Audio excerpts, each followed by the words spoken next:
नमस्कार दोस्तों, स्वागत है आपका आज के इस वीडियो में। आज का हमारा टॉपिक है सूचकांक की गणना हेतु विशिष्ट सूत्र। आज से पहले के जो भी वीडियोस की लिंक है वो मैंने डिस्क्रिप्शन बॉक्स में डाल दी है, वहां से आप जाकर के उसके लिंक के थ्रू देख सकते हैं। तो चलिए बात करते हैं सूचकांक की गणना हेतु विशिष्ट सूत्र। सूचकांक की गणना के लिए 4 सूत्रों को लिया गया है जिनके अलग अलग नाम हैं। पहला सूत्र लिया गया है भारित औसत की विधि। भारित औसत की विधि, यहां पर भारित शब्द का प्रयोग इसलिए हुआ है क्योंकि जिन वस्तुओं का हम सूचकांक ज्ञात करते हैं, कई बार क्या होता है, उन वस्तुओं के जो महत्व होते हैं वो अलग अलग होते हैं। सभी वस्तुओं के एक समान महत्व नहीं होते।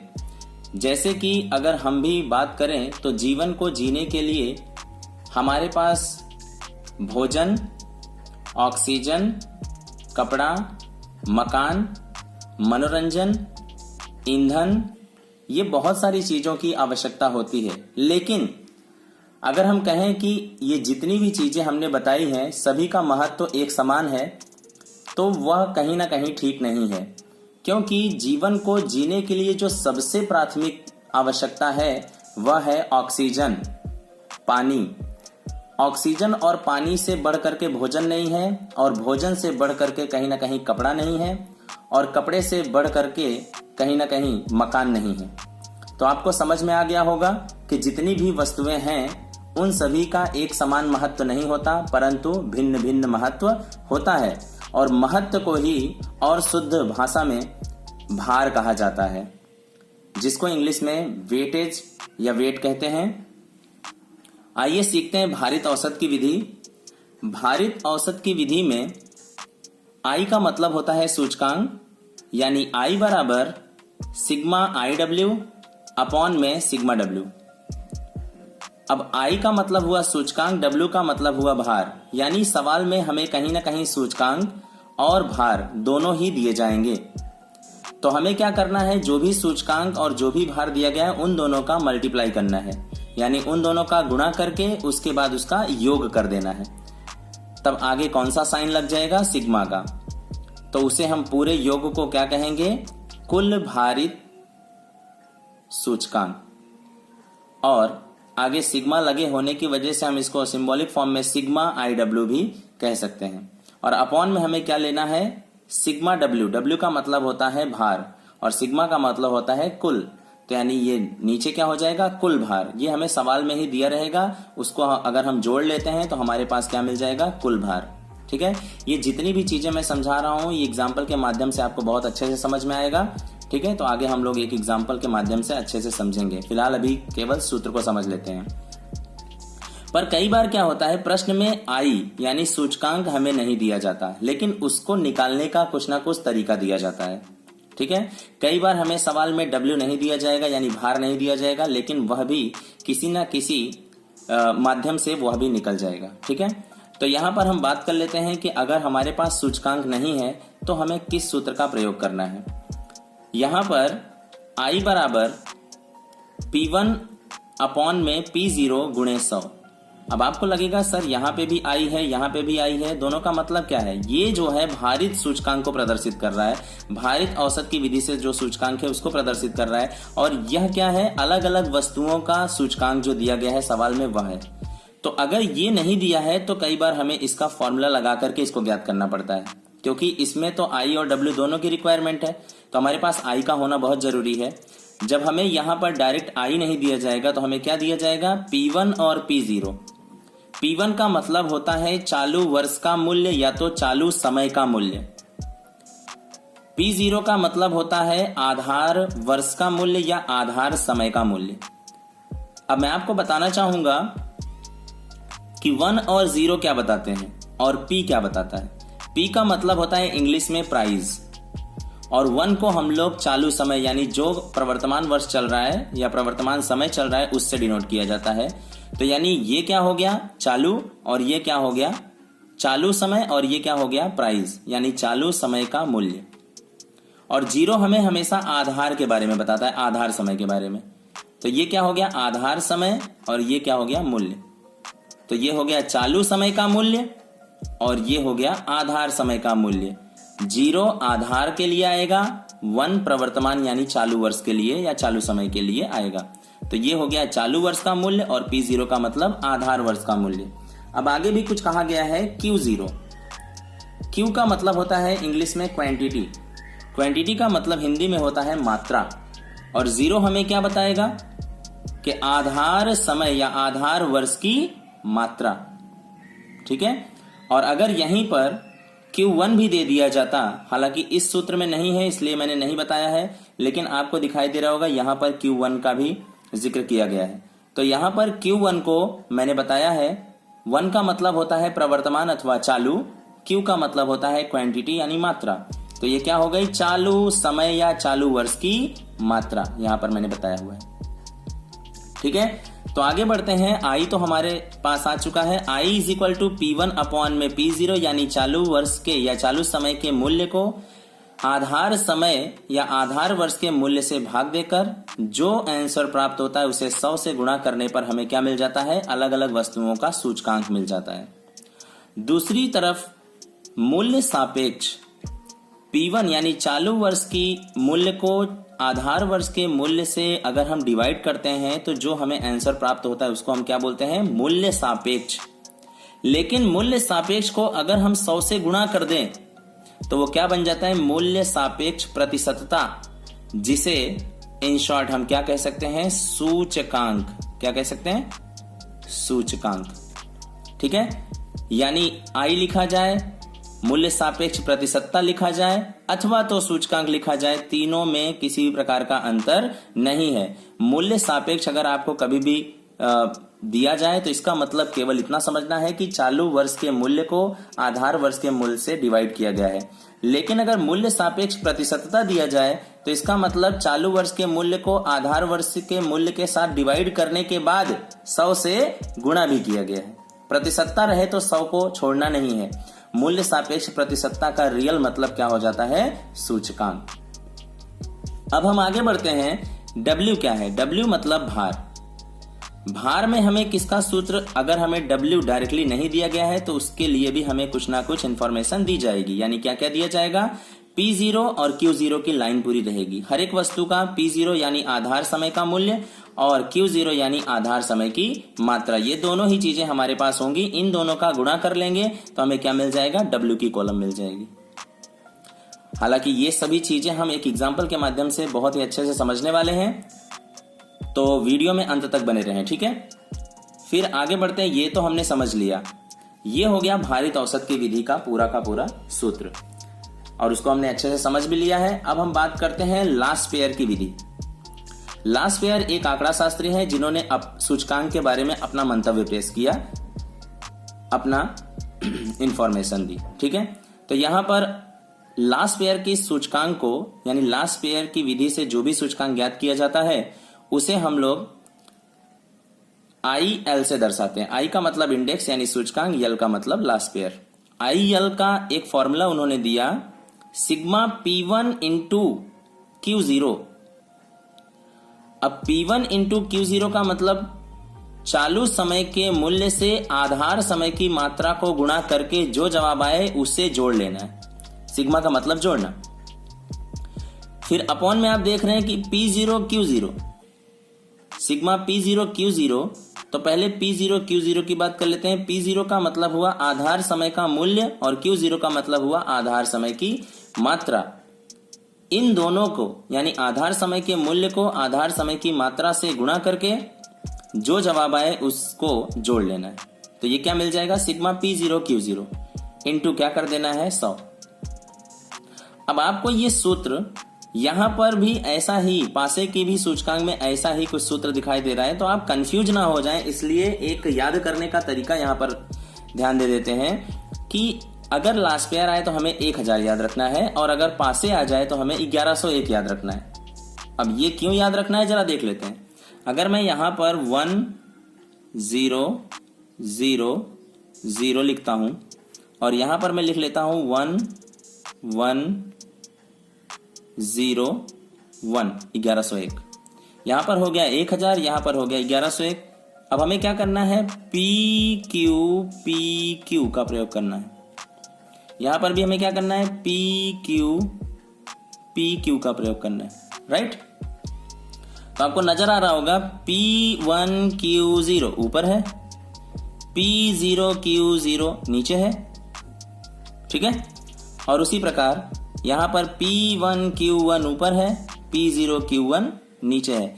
तो इस तरीके से यानी 1000 और 1101 के माध्यम से हम इस सूत्र को अच्छे से याद कर सकते हैं। लास्ट पेयर आए तो आपको 1000 के बारे में सोचना है, पास से आए तो 1101 के बारे में सोचना है। तो तुरंत आप सूत्र को अच्छे से लिख सकते हैं और उस पर से कैलकुलेशन दे सकते हैं, कहीं पे भी कंफ्यूजन आपको नहीं होगा। तो आपने ये समझ लिया। फिर आप बात करते हैं पासे की विधि। पासे भी एक आंकड़ा शास्त्री है जिन्होंने अपना मंतव्य सूचकांक के बारे में प्रस्तुत किया। अच्छा, पासे की सूचकांक को हम किससे दर्शाते हैं, सिंबॉलिक फॉर्म में IP से। P का मतलब पासे, I का मतलब इंडेक्स यानी सूचकांक, ठीक है। पासे ने अपना सूचकांक क्या दिया, सिग्मा P1Q1 अपॉन में सिग्मा P0Q1 गुणे 100। इन्होंने बताया कि P1 यानी चालू वर्ष का मूल्य और Q1 यानी चालू समय की मात्रा। चालू समय के मूल्य को चालू समय की मात्रा से गुणा करके उसका जोड़ करेंगे तो सिग्मा P1Q1 मिल जाएगा, अपॉन में सिग्मा P0Q1। P0 यानी आधार समय का मूल्य, Q1 का मतलब चालू समय की मात्रा। आधार समय के मूल्य को चालू समय की मात्रा से गुणा करके जो आंसर आए उसको हमें जोड़ लेना है। तो हमें क्या मिल जाएगा, सिग्मा P0Q1, और लास्ट में गुणा कर देना है 100 से, क्योंकि 100 हमेशा प्रतिशत को दर्शाता है और जो सूचकांक होता है वो किसमें होता है, हमेशा प्रतिशत में ही। यहां पर बता दिए गए Q1 का मतलब होता है चालू वर्ष की मात्रा। 1101 आपने समझ लिया। अब हम बात करते हैं फिशर की विधि, यानी फिशर की विधि से सूचकांक की। तो यहां पर देख लेते हैं इनका सूत्र क्या है, IF, F का मतलब फिशर, I का मतलब इंडेक्स। IF रूट में IL इंटू IP। IL का मतलब क्या हुआ, लास्ट पेयर के द्वारा ज्ञात किया गया सूचकांक। IP का मतलब क्या हुआ, पासे के द्वारा ज्ञात किया गया सूचकांक। तो यानी हम कह सकते हैं कि फिशर के सूचकांक में IL IP यानी लास्ट पेयर और पासे दोनों के सूचकांकों का समन्वय है, यानी दोनों का सूचकांक इनके सूत्र में समाविष्ट है, समाया हुआ है, ठीक है। इसीलिए इसे आदर्श सूचकांक भी कहा जाता है। कई बार प्रश्न में हमें फिशर का सूचकांक ना ज्ञात करके डायरेक्टली बोल दिया जाएगा कि आदर्श सूचकांक की गणना कीजिए। तो ऐसे कंडीशन में ना ही आपको भारित औसत निकालना है, ना ही आपको अलग से लास्ट पेयर निकालना है, ना ही आपको पासे निकालना है। डायरेक्टली आप क्या निकाल सकते हैं, आदर्श सूचकांक। यानी यहाँ पर आपको दिखाई दे रहा है 1000 और यहाँ पर दिखाई दे रहा है 1100, रूट के अंदर है और बाहर कौन है, 100। यानी इस माध्यम से भी आप इन दोनों को ना निकाल करके आप डायरेक्टली आदर्श सूचकांक भी ज्ञात कर सकते हैं। और अगर आप इन दोनों को निकाल करके ये ज्ञात करते हैं तो भी कोई गलती नहीं है, तो भी गलत नहीं है, आदर्श सूचकांक उसे भी कहा जाएगा। तो फिशर के सूचकांक की विधि में लास्ट पेयर और पासे दोनों का समन्वय हो जाने से इसको क्या कहा जाता है, आदर्श सूचकांक। आदर्श सूचकांक अगर ज्ञात करने को बोले तो आप डायरेक्टली फिशर का सूचकांक या तो फिर IL IP निकाल करके तब IF को निकाल सकते हैं। तो ये रहे आज के सूचकांक की गणना हेतु विशिष्ट सूत्र। आशा करता हूं कि आपको ये पूरा समझ में आया होगा। आइए एक एग्जाम्पल के माध्यम से भारित औसत की विधि से सूचकांक की गणना को समझते हैं। तो यहां पर मैंने एक एग्जाम्पल लिया हुआ है। एक इलेक्ट्रॉनिक्स वस्तु के उत्पादन में उपयोगी 6 भिन्न भिन्न वस्तु विषयक सूचना निम्नानुसार दी गई है। उस पर से सूचकांक की गणना करके उसका अर्थघटन कीजिए। तो यहां आप देख रहे हैं कि A, B, C, D, E, F ऐसी 6 भिन्न भिन्न वस्तुएं दी गई हैं किसी इलेक्ट्रॉनिक वस्तु को बनाने के लिए। फॉर एग्जाम्पल, अगर हम एक लैपटॉप की रचना करना चाहते हैं तो उसके लिए हमें LED screen, hard disk, motherboard, keyboard, ठीक है, माउस पैड, ऐसे बहुत सारी चीजों की रिक्वायरमेंट होती है, तब जाकर के एक लैपटॉप की रचना की जाती है। तो वैसे ही एक इलेक्ट्रॉनिक वस्तु दी गई है और उसको बनाने के लिए हमारे पास 6 भिन्न भिन्न वस्तुएं यहां दी गई हैं। उस पर से हमें सूचकांक की गणना करके उसका अर्थघटन करना है। यह है हमारा सवाल। उसके बाद में आप देख रहे हैं नीचे भार दिया हुआ है। भार का मतलब होता है महत्व। मैंने थियरी में भी आपको बताया कि भार क्या होता है। तो यहाँ पर अलग अलग वस्तुओं का अलग अलग भार दिया गया है। जैसे कि आप देख रहे हैं कि डी का जो महत्व है वो सबसे ज्यादा है, क्योंकि उसका भार कितना है 30।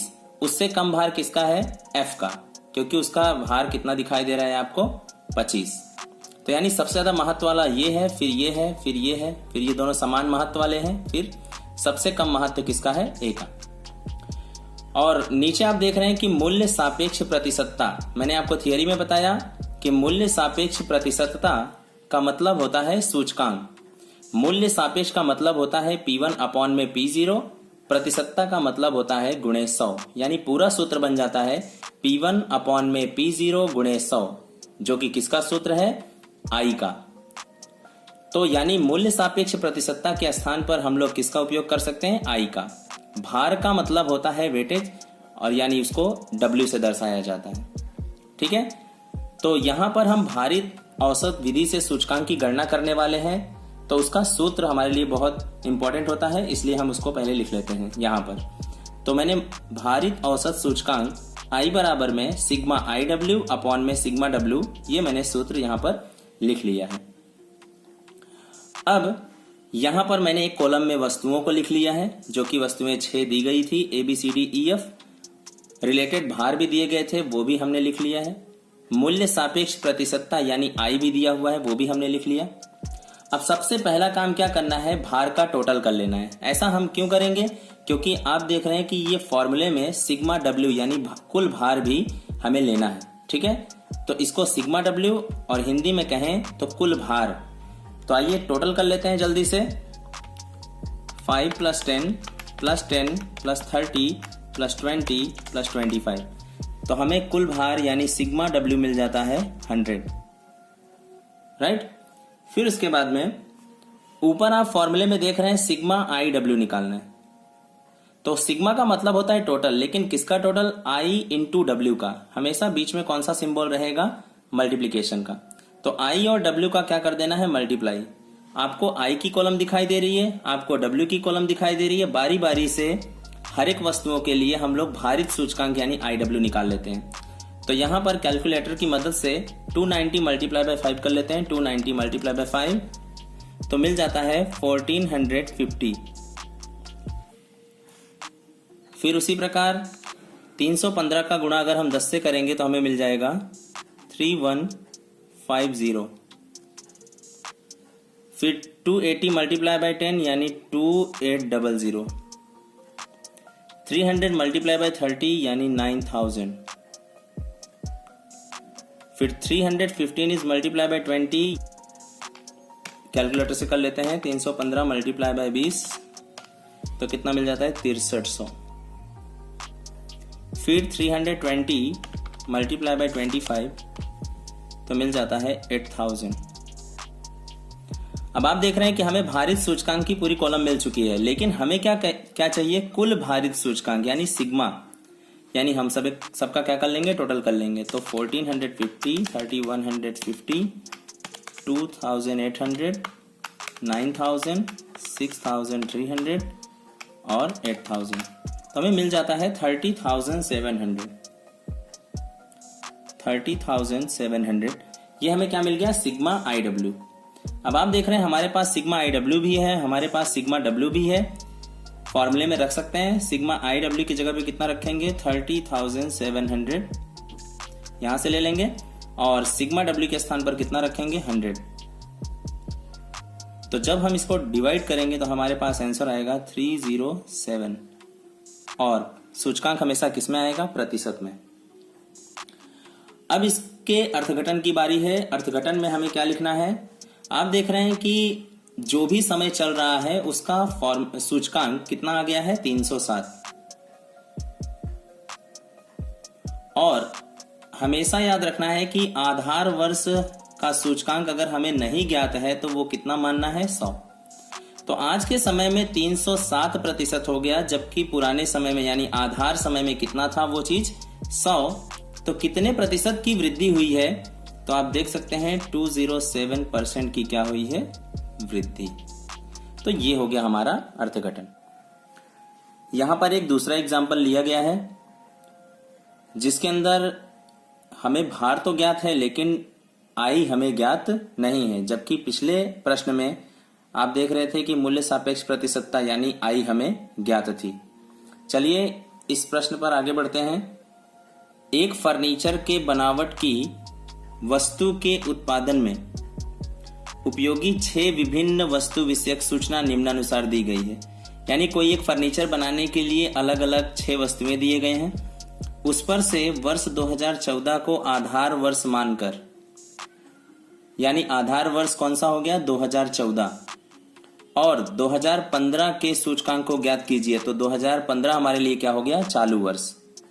तो आपको याद होगा कि आधार वर्ष का कोई भी अगर वर्ष हमें दिया गया है और उसका मूल्य हमें दिया गया है तो हम उसको आधार है इसलिए 0 से और मूल्य है इसलिए P से डिनोट करेंगे, और चालू वर्ष का मूल्य अगर दिया गया है तो P1 से उसे बताएंगे। ठीक है, अब आगे बढ़ते हैं। वस्तुएं कौन कौन सी थी? A B C D E F, ये हमारे सामने 6 वस्तुएं दिए गए हैं, सबका अलग अलग भार दिया गया है। वर्ष 2014 का मूल्य अर्थात P0 दिया गया है और वर्ष 2015 का मूल्य अर्थात P1 हमारे सामने दिया गया है। आइए इन सभी को अपने ब्रैकेट में लिख लेते हैं। तो मैंने यहाँ पर वस्तुएं A B C D E F, भार भी मैंने लिख लिया, भार को W से दर्शाते हैं 17, 15, 22, 16, 12, 18, और 2014 का मूल्य यानी P0 यानी आधार वर्ष का मूल्य वो भी हमने लिख लिया है 30, 20, 50, 32, 40, 16, और 2015 का मूल्य यानी चालू वर्ष का मूल्य P1 वो भी हमने यहाँ पर लिख लिया है। और आप जानते हैं कि जब कभी भी प्रश्न में भार दिया जाए तो भारित औसत सूचकांक का ही प्रयोग किया जाता है, इसलिए मैंने यहाँ पर भारित औसत सूचकांक का I बराबर में सिग्मा IW बटे में सिग्मा W का सूत्र भी लिख लिया है। तो आप देख रहे हैं नीचे क्या दिखाई दे रहा है सिग्मा W। तो प्रश्न में सबसे पहले भार का ही हमें क्या कर लेना है, फटाफट टोटल मार लेना है। तो भार का टोटल कर लेते हैं जल्दी से। 17 plus 15 plus 22 plus 16 plus 12 plus 18, तो भार हमें मिल गया 100, राइट। फिर आप देख रहे हैं कि 2015 का मूल्य भी है, 2014 का मूल्य भी है। तो सूचकांक का हम सूत्र जानते हैं, चालू वर्ष का मूल्य बटे में आधार वर्ष का मूल्य गुणे 100, यानी P1 के बटे में P0 गुणे 100। तो यहां आप देख रहे हैं P1 कौन है 24 के बटे में कितना 30 और गुणे कितना 100। फिर उसी प्रकार 24 के बटे में 20 गुणे 100, फिर 70 के बटे में 50 गुणे 100, 40 के बटे में 32 गुणे 100, 48 के बटे में 40